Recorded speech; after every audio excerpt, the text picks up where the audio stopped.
The inherent fluidity of Viridia's writing system, while initially frustrating, served to solidify Ezekiel's resolve.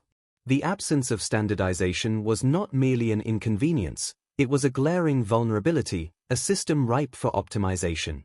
He mentally filed away the fix alphabet task for a future, more capable version of himself. For now, a more immediate, politically astute project took precedence, the continued appeasement of Xylos. Her incessant cosmic pestering, though subtly muted, was a constant, irritating background process he wanted to eliminate. Knowing her insatiable vanity and craving for adoration from their prior encounters, he began to outline plans for a formal religion dedicated to her. This would be the most efficient, data-driven worship system imaginable, designed to funnel pure, concentrated adoration directly to the goddess. An automated praise feed, he mused, that would ideally keep her blissfully occupied and unaware of his true, deeper intentions. Ezekiel knew the importance of striking while the iron was hot. His insatiable thirst for knowledge, coupled with the natural inquisitiveness of his age, made him a sponge for information. He maintained his rigorous schedule of learning, consuming every scroll his mother could provide, and delving into the intricacies of Viridian culture and governance. Parallel to his intellectual pursuits, his physical development continued apace. Every morning, before the household stirred, he engaged in a series of stretches and calisthenics. He didn't chase after the robust musculature of his older brothers, the seasoned warriors of the manhwa household. Instead, his focus was on flexibility, endurance, and subtle strength. He moved with an effortless grace, his body becoming a lean, efficient machine. Running, for now, remained an informal activity. His days were already filled with enough sprints and chases typical of a child. His physical training was a quiet, internal project, distinct from his older siblings' formal, tutored education, as his mind and intellectual development remained paramount. His nightly meditation became less about mere observation and more about active manipulation. He could feel his body not just as a collection of limbs and organs, but as a complex network of energy pathways. The systems within his body, where the unsubmicals were stored and circulated, expanded and grew stronger. New, subtle channels seemed to form, glowing faintly in his internal perception. He could radiate these particles throughout his entire being, a warm, subtle hum of controlled power. With this heightened awareness, a new phase of his learning began. Whenever his brother Kalen would practice conjuring his earth walls in the training yard, or Lyra would manifest her fireballs, Ezekiel would subtly move closer, his golden eyes observing, his mind intensely focused. He wasn't just seeing their magic, he was feeling it. He trained himself to perceive the specific wavelengths and frequencies of unsubmical interaction. He developed a unique form of synesthesia, a controlled sensory overlay, where the visual and auditory cues of their magic would trigger a profound, internal sense of the particles themselves, their vibration, their density, their movement. He could literally feel the earth particles compacting under Kalen's will, the fire particles accelerating under Lyra's. This was his advanced debugging, creating a direct feedback loop between external phenomena and his internal understanding of Viridia's fundamental code. He performed this exercise every day his family practiced, diligently cataloging the subtle differences, identifying the precise particles that interacted. For 3 years, this intense, dual-pronged development continued. It was on his 5th birthday that Ezekiel finally made his first breakthrough in direct magical manipulation. He had often observed Kalen's earth magic, seeing how his brother unconsciously copied the composition of the surrounding soil, compacting it into a strong, albeit temporary, wall that would eventually decay and disappear when Kalen stopped his concentration. Ezekiel, however, was stuck on a fundamental problem of earth physics, thermodynamics. Where does the mass come from? You can't just create it from nothing, or take it from the ground without displacement. The logical inconsistency nagged at him. One evening, after another frustrating internal debate, the realization hit him with the force of a sudden, unexpected download. "Isekay, we're not in Kansas anymore," he murmured to himself, quoting a Forgotten Earth movie with a wry internal sigh. This wasn't Earth. The particles here were unstable. That was the key. He could control them. He could even convert neutrinos, the nearly massless, weakly interacting particles he remembered from his previous life's physics lessons, into stable atomic particles. Kalen, his brother, had only been able to conjure his earth magic around the age of 10, a feat considered impressive since most mags didn't awaken their core elemental abilities until 12 or 13. Ezekiel, at 5, was already far ahead. He began his own attempts, a meticulous process of trial and error. His version of earth magic was not about drawing existing mass, but about fundamental particle conversion and molecular arrangement. He focused his newly expanded unsubmical stores, radiating them outwards, feeling the ambient neutrinos, and then, with immense concentration, willing them to coalesce, to form, to restructure into the atomic particles of granite, arranging them into their molecular lattices. It was agonizingly slow at first, requiring every fiber of his being. Finally, just a few weeks before his 6th birthday, Ezekiel decided it was time for a demonstration. The Manhwa family's private training ground was a formidable testament to Lord Riel's foresight. High, thick stone walls, seamlessly integrated with earth magic by Kalen and his father, encircled the expansive space, muffling sounds and ensuring privacy. No stray fireball or errant gust of wind could accidentally harm a servant or villager, nor could curious eyes glimpse the noble family's magical prowess. It was here, amidst scorched patches of earth and practice dummies, that Ezekiel spent hours observing his family.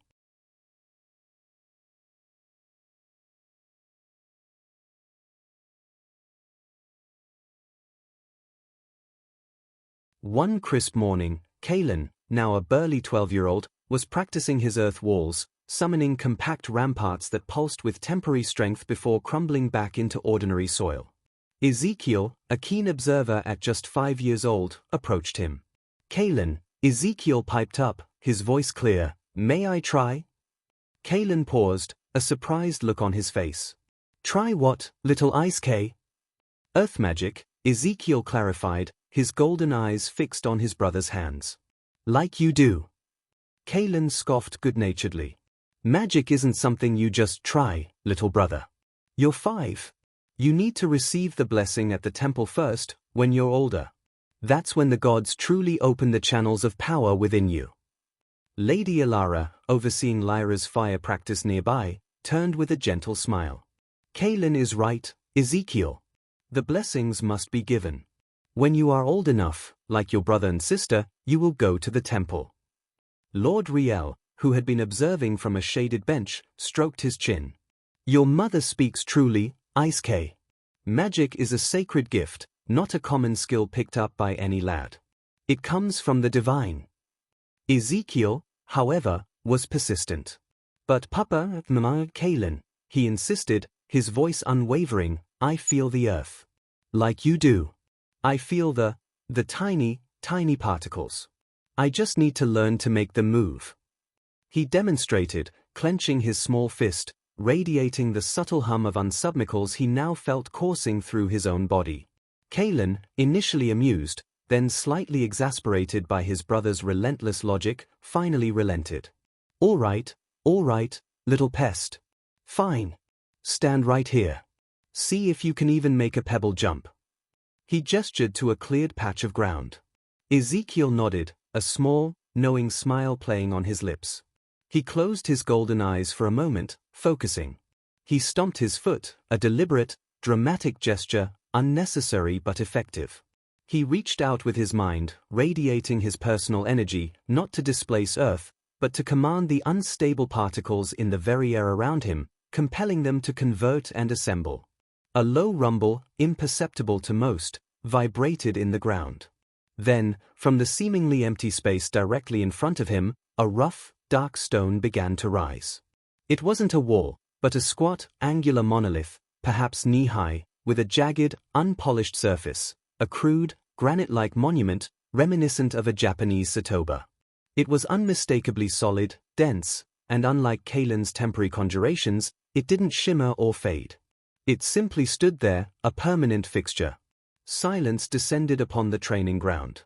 Lyra's small fireball sputtered out. Kalen's jaw dropped. Lady Alara's hand flew to her mouth, her eyes wide with shock. Lord Riel stood, his usual composure utterly shattered, staring at the inexplicable stone. By Adlor's light. Kaylin finally choked out. How did you do that, Isekay? We thought you needed the temple blessing. It's solid, Lady Alara whispered, stepping forward to touch the rough surface of the stone. And it's not from the ground itself. There's no disturbance. Lord Riel knelt beside his son, his eyes filled with an awe he rarely displayed. Isekay, explain this. How did you make this? It's different. Ezekiel looked at their stunned faces, a triumph bubbling within him. He chose his words carefully, simplifying concepts that transcended their understanding, yet retaining the core truth. I can feel the unsubmicals, Papa. Everywhere. Even in the air. He gestured around him. When Kaylin makes his walls, he feels the earth, and he makes its tiny parts clump together very, very strongly. But those parts, they are still just earth, and they want to go back to being soft earth, so when he stops feeling them, they clump. He paused, looking at Kaylin.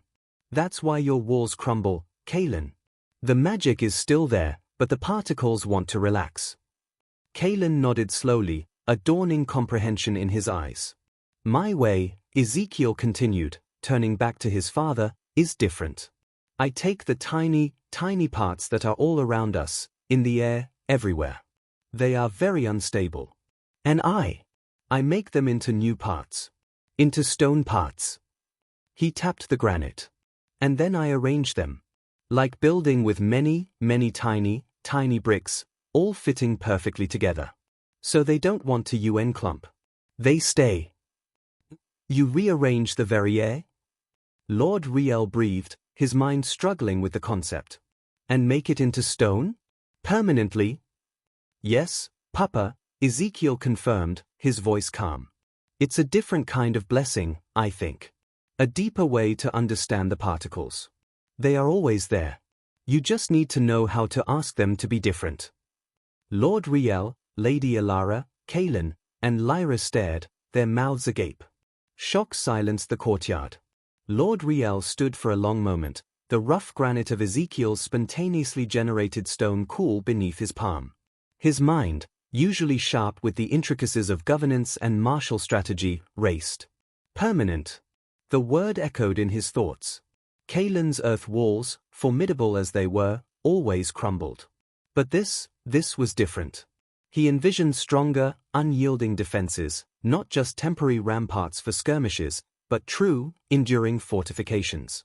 Their enemies, mostly raiders from the arid lands beyond the plateau, rarely ventured far into their fertile plains, usually trying to flank their well-guarded borders and natural barriers. A plan began to form in Lord Riel's mind.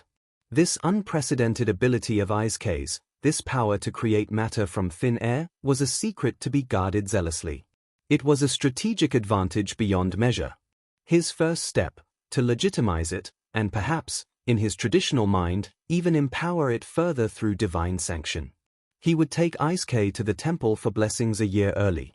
They had always been secure, trusting in the formidable cliffs that naturally walled their territory on three sides, and their standard practice was simply to round up enemies whenever they dared camp near their borders. This new magic, however, was a game-changer. Later that evening, Lord Riel gathered his family, Lady Alara, Kaylin, and Lyra, in the dimly lit sitting room. The air was thick with unspoken questions from the children about their youngest brother's earlier feat. My family, Lord Riel began, his voice resonating with authority, what we saw today from Isekay, it is truly remarkable. He paused, letting the weight of his words settle. His abilities are unique. And for now, they are to remain a secret. Especially the how. He looked directly at Kaylin and Lyra, who nodded solemnly. Papa, Kaylin started, but he's so young. And the temple? He will go to the temple, Lord Riel interrupted, his gaze firm. Isekay will receive his formal blessings a year early. It is time. He offered no further explanation, trusting his children to accept his decree. He then shifted, gesturing with a sweeping hand. Our strength, my children, lies in our land. The cliffs to the east, west, and north are formidable walls. And the sea to the east. We have always trusted these barriers. Our outposts watch for any movement beyond the plains. When enemies venture close to our borders, we simply round them up, contain them. He looked at Lady Alara, then back at his children. We need only be watchful, my family. We are safe, for our home protects us. There is no need for us to be proactive. We are passive, because we trust the cliffs and our land to guard us. Our strategy remains defense and containment. Lord Riel's pronouncements about their passive defense strategy, built upon the formidable natural barriers, seemed to settle the unspoken anxieties in the room. Kaelin and Lyra nodded, accustomed to their father's wisdom and the perceived invincibility of their home. But Ezekiel, his golden eyes still fixed on his father, found a logical crack in the seemingly impregnable plan. "For how long, Papa?" Ezekiel asked, his voice cutting through the comfortable silence. "For how long will we only watch?" Lord Riel blinked, surprised by the directness of the question. "As long as necessary, Isekay," he replied, a hint of his usual impatience in his tone. "As long as our lands are secure, and our people protected. Our strength is in our vigilance, and in the might we meet them with at our borders." "But, what if they push through, Papa?" Ezekiel pressed, his small hand instinctively touching the rough stone of the table. "What if they find a way past the cliffs? Or across the plains? What then?" Lord Riel's brow furrowed. He glanced at Lady Alara, then back at his youngest son. "That is a foolish question, Isekay," he stated, his voice firm, tinged with a dismissiveness he reserved for illogical queries. "Our cliffs are impassable. We have outposts that see for miles. No enemy has ever truly breached our natural defenses, nor will they." He thumped a fist lightly on the table. Should any foolhardy raider manage such an impossible feat, they would be met by the full might of the Manhwa household and our loyal warriors. They would not take another step. His confidence in the barriers was absolute, a foundational belief of their defense. "But Papa," Ezekiel persisted, his golden eyes unwavering, "what makes you think that it would not happen? What makes you so sure they will never push through?" Lord Riel sighed, a flicker of paternal exasperation crossing his face. "Because we have always prevented them, Isekay," he stated, his voice firm. "Every time they dared to come near, we met them. We have driven them back, time and time again, when they approach our borders. It is not possible for them to come further. They cannot breach what the gods and nature have given us." Ezekiel didn't back down. His mind, accustomed to complex calculations and long-term strategic thinking, connected this to his own recent magical breakthroughs. "But Papa," he reasoned, his voice quiet but intense, what if they are just waiting? What if they are just gathering, like me practicing gathering the tiny particles in the air? What if they are gathering their strength, gathering more people, and then they come? What happens then?" "Bah, Isekay, you think too much about such things. We have eyes in the mountains, and our patrols are swift. There is nowhere for a host of enemies to gather near our borders without being seen. They would be met long before they could even consider such a push. Our strength lies in knowing their movements before they are fully formed. It has always been so." Lord Riel sighed, a touch of weariness in his voice. "This is not like your little games, Isekay. War is not gathering particles. Enemies need supplies, camps, fires. Our scouts would see any such movement for miles across the plains. We have always prevented them when they are near. Do you think your father is blind to such possibilities? No, our defenses hold." Lord Riel paused, his gaze fixed on some distant point, a flicker of thought crossing his face that suggested Isekay's parallel had struck a chord. If they were to gather in such numbers, unseen, that would be a different challenge entirely, he murmured, almost to himself. He quickly straightened, reasserting his authority. "But it is an impossible one, Isekay. Our barriers are too strong, our vigilance too sharp. Any such force would be cut down before they reached our inner lands. We would not allow it." "But Papa," Ezekiel persisted, his golden eyes unwavering, "what makes you think that it would not happen? What makes you so sure they will never push through?"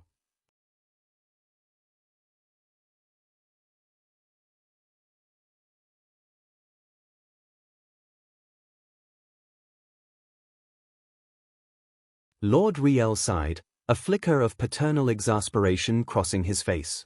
Because we have always prevented them, Isekay, he stated, his voice firm. Every time they dared to come near, we met them. We have driven them back, time and time again, when they approach our borders. There is nowhere for a host of enemies to gather near our borders without being seen. Our scouts would see any such movement for miles across the plains from our outposts. It is not possible for them to come further. Do you think your father is blind to such possibilities? No, our defenses hold. He leaned forward, his gaze hardening slightly, a challenging glint in his eyes. You think too much on what-ifs, Isekay. But if your what-if is true, if they could gather unseen, and if they could push through these cliffs that have always protected us, then you'll need to grow up fast, my son. And stop them by creating walls for our cities. But Papa, Ezekiel persisted, his golden eyes unwavering, what makes you think that it would not happen? What makes you so sure they will never push through? Lord Riel sighed, a flicker of paternal exasperation crossing his face. Because we have always prevented them, Isekay, he stated, his voice firm. Every time they dared to come near, we met them. We have driven them back, time and time again, when they approach our borders. There is nowhere for a host of enemies to gather near our borders without being seen. Our scouts would see any such movement for miles across the plains from our outposts. It is not possible for them to come further. Do you think your father is blind to such possibilities? No, our defenses hold. He paused, a subtle shift in his gaze, a brief moment where Isekay's unconventional thought seemed to linger in his own mind, recognizing it as a different challenge than any they'd faced. Then, Lord Riel leaned forward, his eyes fixed on his youngest son, a challenging glint appearing. So, if that impossible what-if were to happen, my son, and they gathered unseen, and somehow breached our impregnable cliffs that have always protected us, tell me, Isekay, how would you stop them? How would you defend us now? Ezekiel met his father's challenging gaze, his golden eyes clear and unblinking. He didn't flinch from the weight of the question, processing it with a speed that belied his tender years. If they were to come, Papa, past the cliffs, past the outposts, and gather inside our lands, Ezekiel began, his voice calm and deliberate, then we would need walls. Not like the ones Kalen makes, that crumble when his focus leaves them. He glanced at his brother, who listened intently. We would need walls that stay. Walls like the stone I just made. He paused, then continued, gesturing vaguely towards the ground. My magic, Papa, it takes the tiny particles all around us, even in the air, and it makes them into stone. Permanent stone. It rearranges them perfectly, so they do not want to become air again. So, if they gathered, he continued, linking it back to his own analogy, and if they came here, then we could make new cliffs, Papa. Not just mountains and plains around us, but around our homes, our villages. Stronger. Permanent. They would not crumble. We can make new walls, stone by stone. Not just outside, but here, inside, where our people live. He looked at his father, his expression earnest. That is how I would begin to defend us, Papa. Starting now. Lord Riel listened, his expression a complex mix of awe and renewed skepticism. Ezekiel's words painted a magnificent picture of unyielding defenses, far grander than any his brother could conjure. But the reality of now loomed larger than any future fortress. That is a truly astounding idea, Isekay, Lord Riel conceded, his voice softer than before, acknowledging the brilliance. Walls that do not crumble, created from the very air, magnificent. He paused, then his brow furrowed, and his gaze sharpened, focusing on his son's small frame. But Isekay, now? You are but a small boy. How many stones could you make in a day? In a week? What if they come tomorrow? How would you stop them then? How would you defend us now?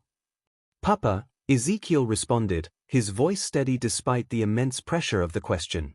If they come now, I cannot make a great wall for the city. Not in a day, nor a week.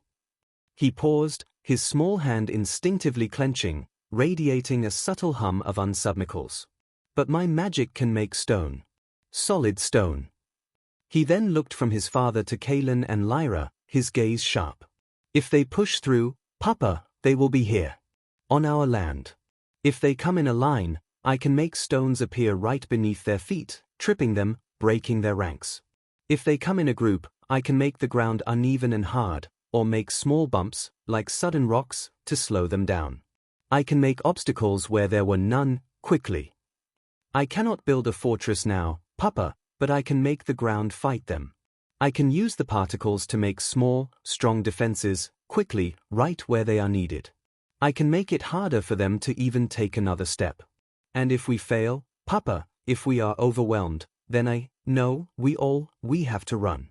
We must go to Uncle Gareth. We will organize more people, prepare, and create a more cohesive unit to fight and take back our city. Lord Riel's initial reaction was a stark, almost unnerving stillness. His eyes, which had been challenging, now widened imperceptibly, fixed on his young son. The air in the training ground seemed to grow heavy, as if even the unsubmicals themselves paused to witness the profound statement from the small boy. He had challenged Isekay to defend them now, expecting a desperate, childish plea or perhaps a naive overestimation of his budding powers. Instead, Isekay had calmly laid out not just a tactical defense, but a multi-stage strategic plan: immediate, disruptive action, followed by a disciplined retreat, the rallying of reinforcements with Lord Riel's own brother, and a cohesive counteroffensive to reclaim their home. This was not the thinking of a 5-year-old. This was the cold, calculating logic of a seasoned strategist, one who dared to consider defeat as a variable, not an impossibility. A profound realization dawned on Lord Riel, eclipsing his initial awe at the earth magic. His son wasn't just gifted, he was seeing the world, and war, with a terrifying clarity that bypassed generations of ingrained tradition and complacency. The mention of Uncle Gareth, a detail a child wouldn't typically grasp in a strategic context, solidified the unnerving maturity of Isekay's mind. Lord Riel's chest tightened, a strange mix of overwhelming pride and a chilling apprehension. He, who placed absolute faith in the unbreachable cliffs, had just heard his son calmly map out the path of their potential defeat and subsequent reclamation. It was a strategy he himself would have commended from one of his most experienced captains, yet it came from a boy barely tall enough to reach his waist. He simply stared at Ezekiel, the usual dismissiveness gone, replaced by a deep, searching intensity. A cold dread seeped in, not for the potential enemy, but for the immense, solitary burden this child seemed destined to carry. The air hummed with the unspoken gravity of the moment, the silence amplifying the extraordinary intellect that resided within his youngest son. Lord Riel had no immediate answer, only a dawning, terrifying understanding of the genius standing before him. A slow, thoughtful smile spread across Lord Riel's face, replacing the stunned silence. It was a smile of profound pride, tinged with a new, sober understanding. He still had no immediate answer to his son's formidable strategic proposal, but the genius behind it was undeniable. Unsubmicals, Lord Riel murmured, repeating the strange word Ezekiel had used. He knelt down, meeting his son's gaze. "What are those, Isekay? You speak of them as if they are tiny spirits of the air." Ezekiel looked at his father, sensing a genuine curiosity that went beyond simple dismissal. "They are the tiny, tiny parts that everything is made of, Papa," he began, choosing his words carefully. "Not just stone, or water, or air, but even you and me. They are everywhere." He paused, thinking how to simplify the concept of subatomic particles and instability. In this world, Papa, these tiny parts are very restless. Very unstable. They don't like to stay in one place, or be one thing, for very long. They want to change. That is why magic is possible here, Papa. Because they want to change. He continued, his small hands gesturing as if to encompass the very air around them. "I can feel them. I can feel how much they want to change. And because they are so unstable, I can ask them to change in a special way. I can ask them to become stone, like the rock I made. Or to move and make water. They are always there, Papa. Just waiting to be asked to be something else." Lord Riel's smile deepened as Ezekiel finished his explanation of unsubmicals, a mixture of awe and dawning comprehension in his eyes. He slowly stood, his gaze never leaving his son. They are always there, waiting to be asked to be something else, he repeated, the words resonating with a strange power. He had no immediate response to the strategic implications, still reeling from the sheer audacity of the idea. But Ezekiel wasn't done. He looked at his father, his golden eyes bright with a new, startling question. Papa, he began, his voice dropping slightly, if I can ask particles to be different, can I ask people to worship a new god? Can I invent my own god, and make people worship them? Lord Riel blinked, taken aback by the sudden shift in topic, a bold proposition that bordered on heresy in their devout society. Yet, his profound curiosity about his son's mind outweighed his immediate religious apprehension. Invent your own god, Isekay, he murmured, leaning closer. That is a most unusual thought for a mortal. Tell me more, my son. What kind of god would this be? Who would they be? Ezekiel's small chest puffed out slightly. This was the opening he sought. She is the goddess of this world, Papa, he began, his voice taking on a low, resonant quality, as if echoing Xylos's own grand pronouncements. The one who truly created it all, including Adlor. Everything here, Papa, the very sun that shines in the sky, the distant planets you cannot see, even the other stars that twinkle in the night, they are all her boundless creation. And she is so beautiful, Papa. So magnificent, so majestic. He paused, a strange, almost theatrical gleam in his golden eyes, and then murmured, as if compelled, Praise be to you, Xylos. A small, knowing laugh escaped his lips, a cynical chuckle that was far too sophisticated for a child his age. Lord Riel listened to Ezekiel's astounding proposition, his son's words painting a vivid portrait of a beautiful, majestic goddess who was the true architect of their world, even predating Adlor and the very stars. The strange, knowing laugh at the end, after the murmured "Praise be to you, Xylos," left him momentarily speechless. This was no childish fantasy. This was a vision of a cosmic hierarchy that dwarfed their current understanding, presented by a 5-year-old who could conjure stone from thin air.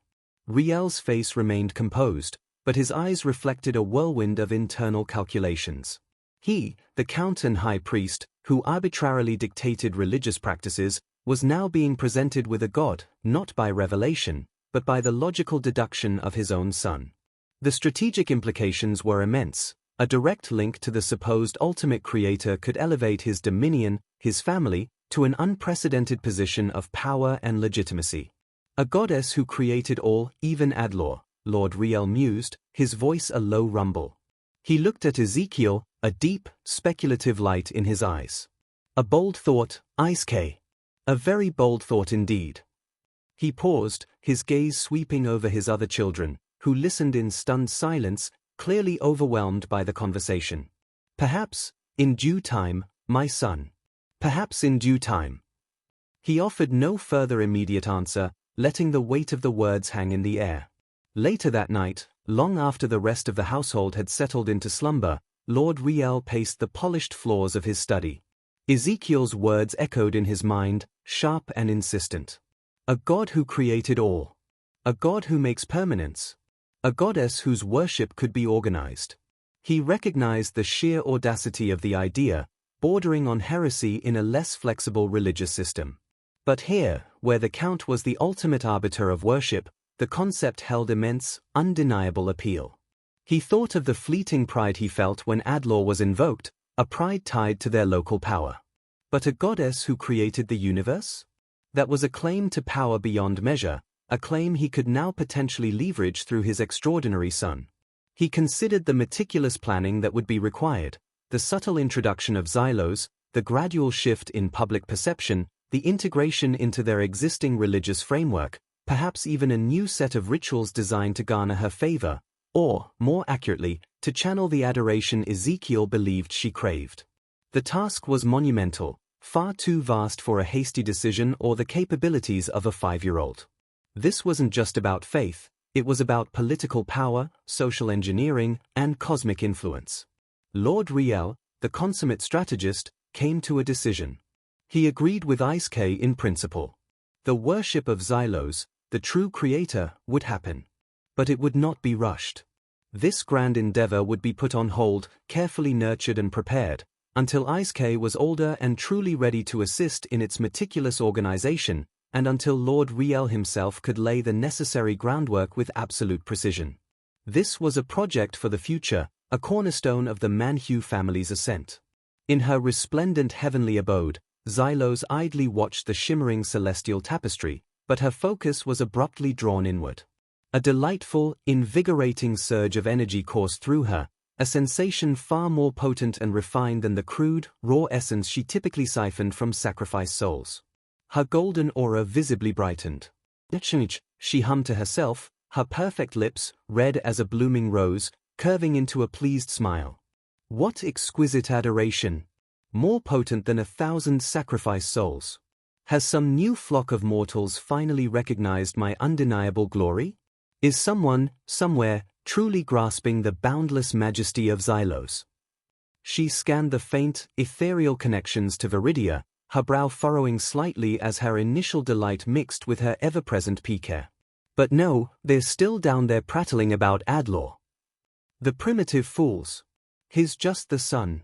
I created this world, this entire universe. The sun that shines, the distant planets, even the other stars you see in the night sky, all my boundless creation. Her expression shifted, a familiar irritation creeping in. And that little soul, Ezekiel. Still stubbornly silent to my magnificent calls. Still refusing my direct connections. He owes me. After what I went through to get him there, the least he could do is acknowledge my divine existence. Though the new surge of energy dulled it slightly, the peculiar, unidentifiable irritation, the inexplicable cravings for odd flavors or exploding stars, still gnawed at her. Though, this energy, it does dull this strange ache. This incessant need for sour clouds, or the silence of the void.